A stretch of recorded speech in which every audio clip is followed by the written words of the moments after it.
Good evening, folks. It's Diamond with the Oppenheimer Ranch Project and Magnetic Reversal News, bringing you a grand solar minimum update. Saturday, May 25th, 7:45 p.m. Mountain Time, 2024. It's confirmed. More than 300 buried in Papua New Guinea landslide. Holy macaroni.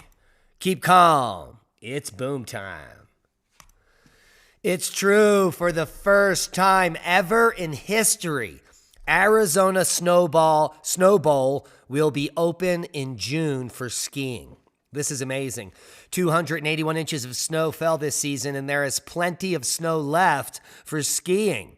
Snow Bowl in Arizona, just north of Flagstaff, will be open for Memorial Day weekend and again June 1st. So if it's getting a little too hot for you, just go cool off in the Snow Bowl. Severe storms to strike the eastern half of the U.S. this Memorial Day weekend as heat hits the south. Over 18 million people are under threat of severe storms on Saturday, reaching from Texas, the nexus of the Schmexis, all the way to Iowa. As forecasters warn of a particularly dangerous situation unfolding in the plains with violent tornadoes expected. Memorial Day has become known as the unofficial start of summer in the U.S. because it's the closest holiday to June 1st, when meteorological summer begins. The bad news is that's when severe weather is happening. Here's the severe storm threat for tomorrow, Sunday, which could be your fun day if you're in St. Louis, Indy, Louisville, or Nashville. You will be at level 3 for extreme threat. And a severe thunderstorm warning is still in effect over northern Oklahoma till about 11 p.m. tonight. So heed the warnings as weather is developing. And here's the forecast. Significant severe weather, dangerous heat, and extremely critical fire weather conditions across the southern U.S. Tornadoes, some strong, extreme hail, and widespread wind damage are forecast over parts of the central and southern plains this afternoon through the night. A moderate risk, level 4 or 5 for severe storms, has been issued. Strong winds and low relative humidity will contribute to extremely critical fire weather Saturday in the southwest, as dangerous heat continues in South Texas, the nexus of the Schmexis. Heat warnings at the tippy touch of Texas, and extreme weather warnings throughout the middle of the U.S. here. Click on your county for more info. Quick look over at the GFS model will show you how some of those storms may blow up over the next 3 hours in Oklahoma, but quickly dissipate. And then the threat moves to the upper Midwest, looks like Illinois and Wisconsin. And look at that bombing out here by the end of the weekend on Monday through the center of the U.S., Indiana, Ohio, North Carolina, West Virginia, Kentucky, getting plucky as the severe weather threat is looming through the holiday weekend for many, in fact, 18 million across the U.S. Quick look at total snowfall shows that, well, Old Man Winter is hanging on through the beginning of summer, albeit much lower. Could be some significant snow here for BC in the first week of June. And that is a June boom. Bad news, more than 300 buried in Papua New Guinea landslide confirmed, according to local media report. Hundreds that were feared dead in the landslide that hit the Kokalam village in Enga province, about 600 kilometers northwest of the capital, Port Moresby, around 3 a.m. Friday.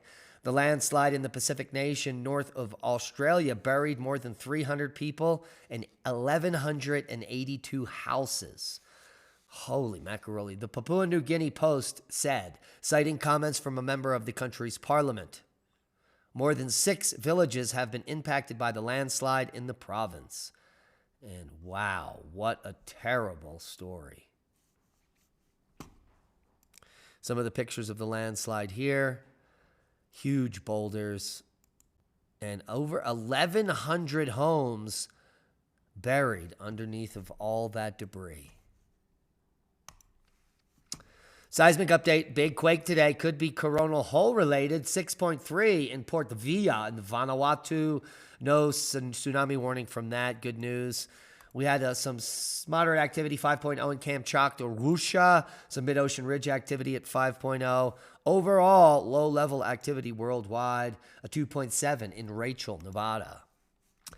Worldwide volcano news, we've got Fuego to 17,000 feet today. Reventador to 14,000 feet. Take a look at this. Phreatic there. Suo volcano in Sumatra. Phreatic eruptions today. Sabancaya puffing to 24,000. Semaru to 15. Who knew? Now you do. Nevado de Ruiz to 19,000. Popo to 20,000 feet. Semaru to 15. Fuego to 16. Sabancaya to 28. The National Institute of Geophysics and Volcanology in Catania reported that a new lava overflow in the northern crater of Stromboli was ongoing. There you can see the thermals.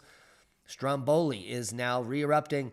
Reventador to 14. Merapi back on the list. A 13,000-foot puff today. Ducono to 10. And that wraps up worldwide volcano news for the day. Quick look over at space weather shows the sun has gotten quite silent over the last 24 hours in very low sea range. Let's take a look at the latest HMI intensity and see if there's any significant sunspots. Yes, there is. This group is now going to be facing us for the next several days. Be very geoeffective in about 3 or 4 days. And we're waiting for old active region 3664 to come back around the limb there and see if it brings us another geomagnetic storm party. Speaking of party, here's this Discover Solar Wind. Not that exciting. No, actually, if you want to talk about a party, we're about to have one in a few minutes over at Magnetic Reversal News when Lee and I premiere an amazing discussion on forever chemicals and how they have polluted the entire planet and how rainwater now everywhere on Earth is unsafe to drink. It is a catastrophe unlike anything you've heard of. And, well, it's just a very sad story that every single human on Earth needs to hear, and they need to share the message. So please tune in to Forever Chemicals in just a moment over at Magnetic Reversal News. And that's a boom to knowledge. Please share this video. We are shadow banned. We need your help to grow. Become a Patreon. Support the work we do. We love you. Be safe, and we'll see you over here in just a few minutes for, well, an expose like you've never seen before.